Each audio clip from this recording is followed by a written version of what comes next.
Hello dear student, welcome. तो economics में distinguish एकदम घुमा फिरा के आएगा, तो अच्छे से जो भी डिस्टिंग्विश है पहले डिस्कस करते हैं, राइट। ये बोर्ड का पेपर का ही था। तो पहला है माइक्रो और मैक्रो। क्या है?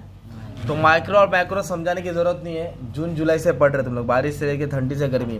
माइक्रो इकोनॉमिक क्या है? Small parts of the economic system, और macro large part. Micro economic slicing method होता है और मैक्रो लंपिंग। माइक्रो का स्कोप क्या होता है? लिमिटेड होता है। इसका स्कोप क्या होता है? वाइड, ज़्यादा होता है। Micro economic deal with price theory, और ये क्या डील करता है? इनकम थ्योरी, है ना। तो ये सब तुम लोग ओन वर्ड्स में इसको लिख सकते थे। जो नहीं आता पहले वो वाला कराता हूँ। नेक्स्ट क्या दिया? डिस्टिंग्विश पढ़ो। एक्सपांशन और कॉन्ट्रैक्शन। एक्सपांशन का मतलब क्या होता है? बढ़ना। तो जब प्राइस कम होता है तो डिमांड एक्सपांड होता है। When price fall demand expand. तो expansion in demand, sorry expansion of demand बोलो। Expansion of is due to falling in price, is due to. और कॉन्ट्रैक्शन उल्टा होता है, डिमांड कम होना, due to rise in price, due to. फिर example लिखेंगे, in when price fall demand expand, when price fall. Contraction में उल्टा लिखेंगे, when price rise demand contracts. Contracts माने कम होना, कॉन्ट्रैक्ट्स माने। तो तुम लोग इसका डायग्राम बना देंगे। क्या बना देंगे? डायग्राम। तो डायग्राम कैसा है एक्सपांशन का और कॉन्ट्रैक्शन का? ये देखो, तो एक ऐसा नॉर्मल डायग्राम बना देने का तुमको। ओके, ये प्राइस था, ये डिमांड था। तो प्राइस को कम कर देने का है, पी से P1, और डिमांड को बढ़ा देने का है। तो प्राइस कम हो गया और डिमांड क्या हो गया? बढ़ गया। इसको बोलते हैं एक्सपांशन। क्या बोलते हैं इसको? तो कॉन्ट्रैक्शन में क्या करेंगे? ऐसा ओरिजिनल बना देंगे, ये प्राइस है, ये क्वांटिटी है। अब इधर क्या करेंगे? प्राइस बढ़ गया तो प्राइस को ऊपर ले लेंगे, और डिमांड क्या हो गया? कम हो गया, तो ये अंदर शिफ्ट हो जाएगा। इधर डिमांड Q से Q1 बढ़ा ना, इधर प्राइस क्या हो गया? बढ़ गया, और डिमांड क्या हो गया? कम हो गया, तो अंदर आ जाएगा। तो इसको बोलते हैं कॉन्ट्रैक्शन। क्या बोलते हैं इसको? इसका अलग से हम लोग ने स्टडी भी कर लिया है, डाल देने का था। अब ये डिस्टिंग्विश आने का चांस है। बोलो जीडीपी और जीएनपी। क्या है? जीडीपी का मतलब होता है कि जो भी final goods and service production India में हो रहा है, इंडिया के अंदर का।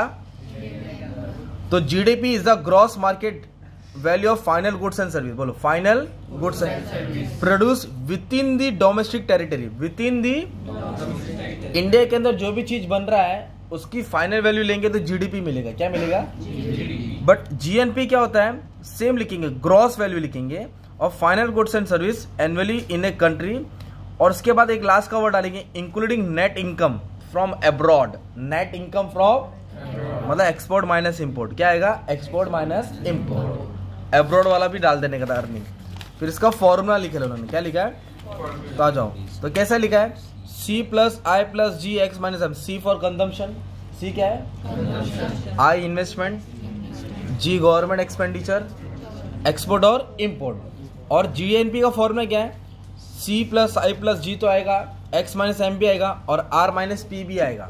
Receive minus payment. रिसीव मतलब पैसा आया, और पेमेंट मतलब पैसा इस तरह आएगा, राइट। अभी नेक्स्ट टॉपिक है, एकदम उल्टा ही आ गया एग्जाम में, ये अलग से आ गया था। Public finance, private finance. क्या वर्ड है? पब्लिक फाइनेंस मतलब गवर्नमेंट का, प्राइवेट मतलब तुम्हारा मेरा पर्सनल। पब्लिक बोलो तो government. Public finance is nothing but a study of income and expenditure of the government. Study of income and expenditure of the government. और private finance is nothing but the study of income and expenditure of a particular person और enterprise और business, किसी एक का, और ये सरकार का, माई बाप का, है ना। तो elasticity of public finance is high. इधर इलास्टिसिटी क्या रहेगा? हाई रहेगा, क्योंकि ज्यादा पैसा आएगा, ज्यादा खर्चा करेगा। पर इधर प्राइवेट फार्म में ऐसा नहीं है। इलास्टिसिटी क्या रहता है? लो रहता है। पैसा कम आएगा तो कम खर्चा करते, ज्यादा आएगा तो ज्यादा खर्चा करते। तो ये पॉइंट उठा के डाल देने का था। और एक बाहर का आया है, सिंपल इंडेक्स, वेटेड इंडेक्स। क्या है? तो सिंपल इंडेक्स नंबर क्या है? Every commodity is given equal importance. Her commodity को इक्वल इंपॉर्टेंस दिया जाता है, और इधर वेट के हिसाब से इसको असाइन करते हैं। वेट मतलब कौन सी कॉमोडिटी का क्या भाव है उसके हिसाब से अरेंज करते हैं। ये इजीएस्ट मेथड है, ये थोड़ा अलग मेथड है, डिफरेंट है। और सिंपल इंडेक्स में मेथड का नाम याद रखो। बोलो प्राइस इंडेक्स आता है। क्या आता है? Quantity index, value index. Price, quantity, value are the part of simple index number. और वेटेड का क्या पाएगा? लास्ट स्पेस, बोलो पास्चेस, फिशर, ड्रॉबिश बाउली, मार्शल एजवर्थ, वॉल्च, ये सब वेटेड एवरेज के किसके मेथड है? हो सकता है तो फॉर्मूला भी उठा के तुम लोग डाल सकते हैं, ठीक है। और बाकी का भी पेपर पैटर्न मैंने डिस्कस कर दिया है, अपलोड कर दिया है, अब जाके प्रैक्टिस कर लेना, ठीक है। Thank you very much.